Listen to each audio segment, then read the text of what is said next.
Good people, Sanbonani, Umakeba. Thank you so much, guys. I know it's been a long time not seeing this face, but yeah, this is me.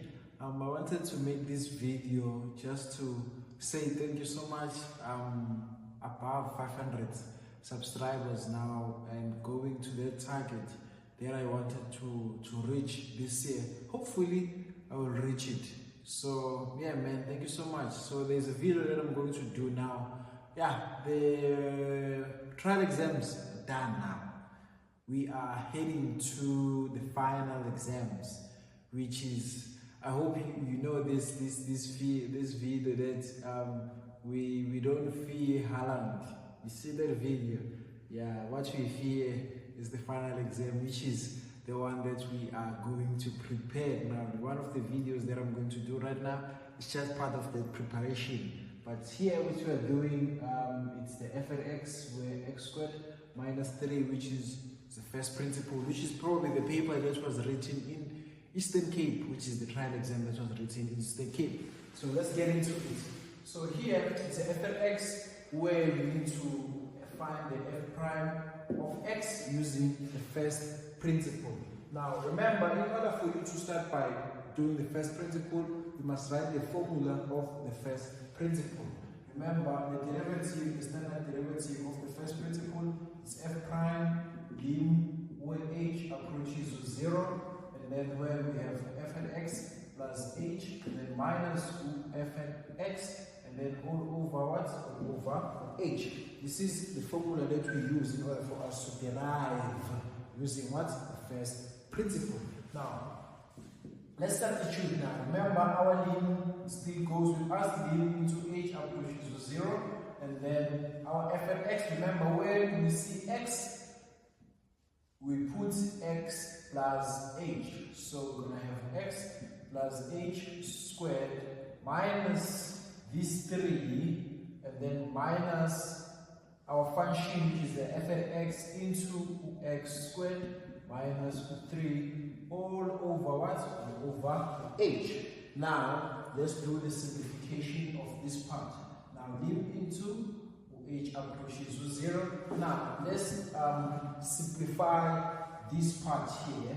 So, to simplify this part, remember, is x plus h into x plus h, which is going to give us what? H squared plus 2xh plus h squared. By times in here, open the bracket. Hopefully you will see it's going to give us what we have here. So we're going to have x squared plus 2xh plus h squared minus 3. Don't forget the 3. Now we open the bracket by this negative sign. The brackets were very important here because this negative sign usually change everything, affects most of the things, the negative sign. So this times this going to give us negative x squared, and then this negative times this positive give us positive 3, which is very important, and then all over h. Now lim into h approaches to 0. Now here there are a lot of things that are going to cancel each other. Now I hope you can see that this x squared cancels this x squared, and this negative 3 cancels this 3 here, and then we are going to be left by 2xh plus h squared all over this h here on the denominator. Now here it's going to be lim into h approaches to 0. Now there's a common factor of what? Of h there. So the common factor is h into, what are we left with? We're left with 2x, and then plus, what are we left with here? We're left with 1h into all over what? All over h. And now this h cancels this h, and then we're left with lim into h approaches to 0, and we have here, we have 2x plus h.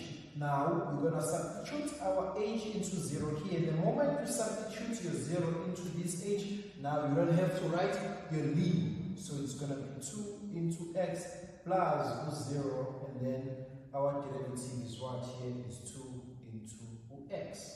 Now, doing the shorter part, the shorter version of x into x squared minus 3. To check your answer is going to be the same as this one. You say f prime. Remember, you take these two, you times it with the coefficient here, which is going to be 2, and then minus 1 here, which is x minus 1, is going to give us 1, which is this, because the derivative of a constant is what? It's 0. So this is the answer, and this answer is the same as this one. Okay.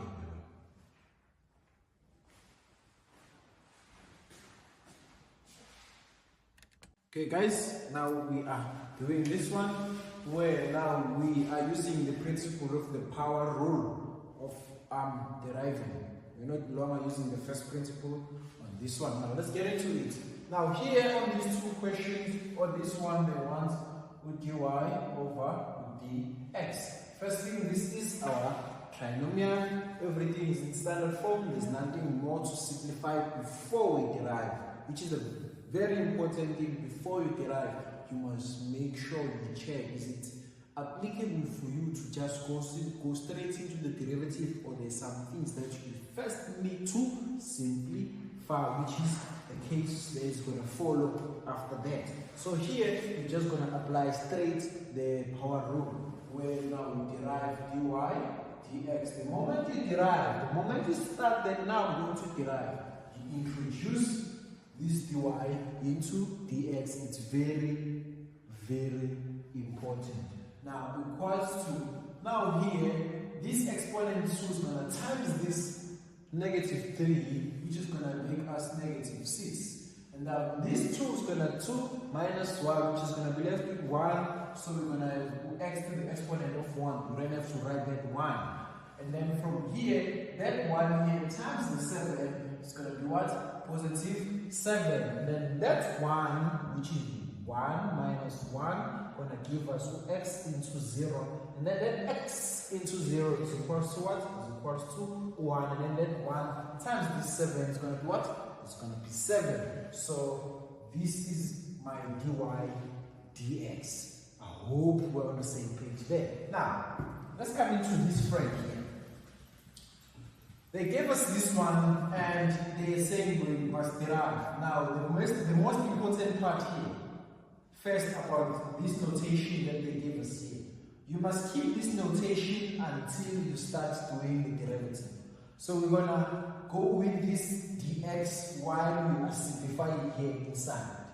That's what we are going to do. Now, I'm going to start with this first part here. Now, this first part here, I hope you still remember that 1 minus 3 plus 5 over 3. This, because that's the same logic that we're going to use there. It's more or less the same thing as saying 3 all over 1 plus 5. Hope you still remember this logic of the fractions in terms of how we add the fractions. Now, let's come back here. It's dx into, now see this is going to take this to this part here, which is what I'm going to do here. It's going to be x cubed all over this x cubed, and then minus 5x squared all over x cubed. Just breaking this thing down into pieces like this, and then coming back with this. Remember, this is x into 1 all over 2. Don't forget that one. Now close the bracket. We go with our dx. Now here, this and this, they cancel each other, which is going to give us what? 1. And then minus. Now we have x cubed and we have x squared here. So we're going to have 5 into x2 minus 3 as the exponential form, and then minus then x into 1 over 2.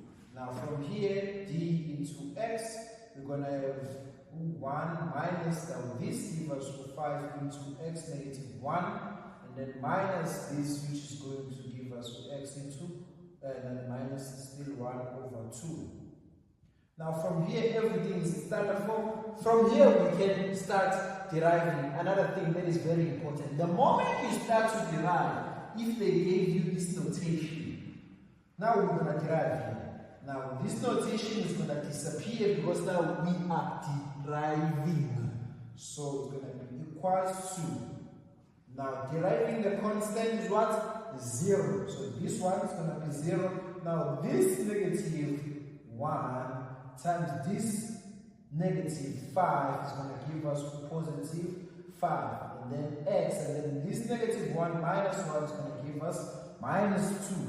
And then now this time this is going to give us negative 1 over 2. And then 1 over 2 minus 1 is exactly the same as negative 1 over 2. So this is the derivative using the power rule where we don't use the first principle.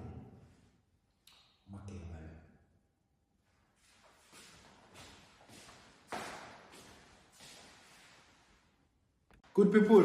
Now, here they say, suppose that g of x, okay, g of x represent the rate of change.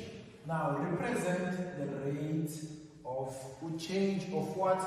Of h and x, which is very important now because they are saying the rate of change.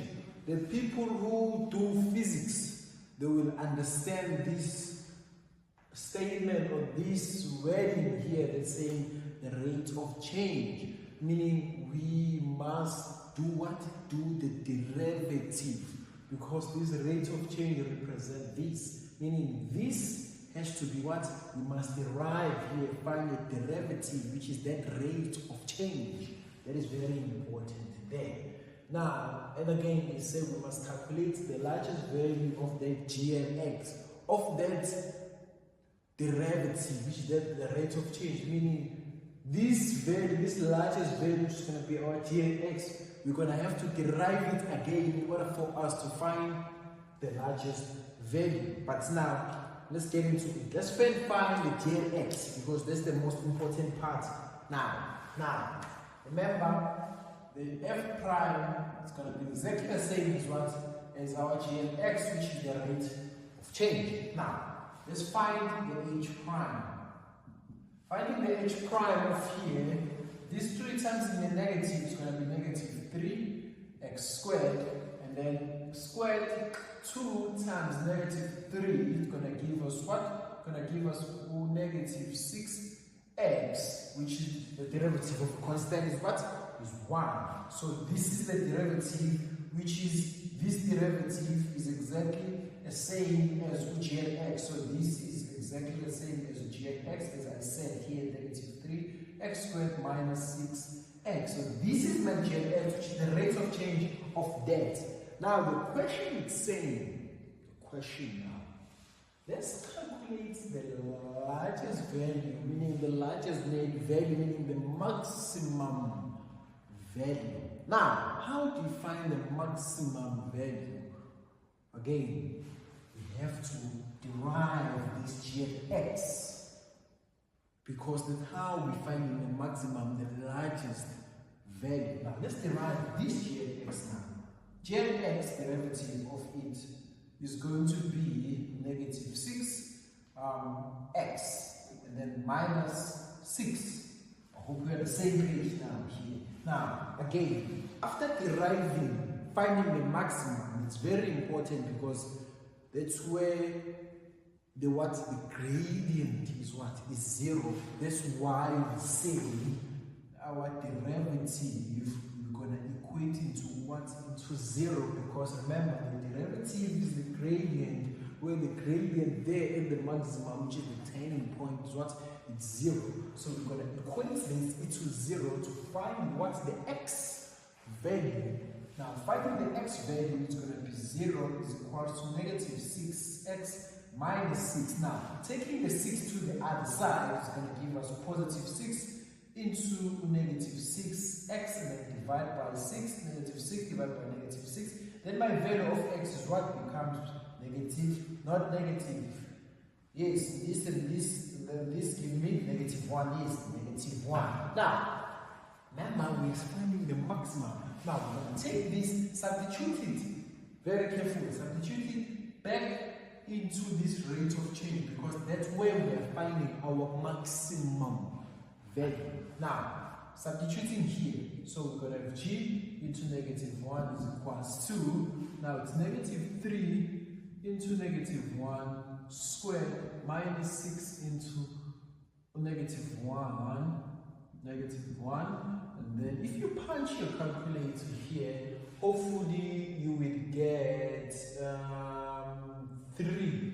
If I'm not mistaken now, you punch my calculator, it's negative 3 into negative 1 squared, and then minus 6 into negative 1, and negative 1, I'm getting 3, so 3. So my largest value is what? Is 3. That's your largest value. This is very important. Mark it.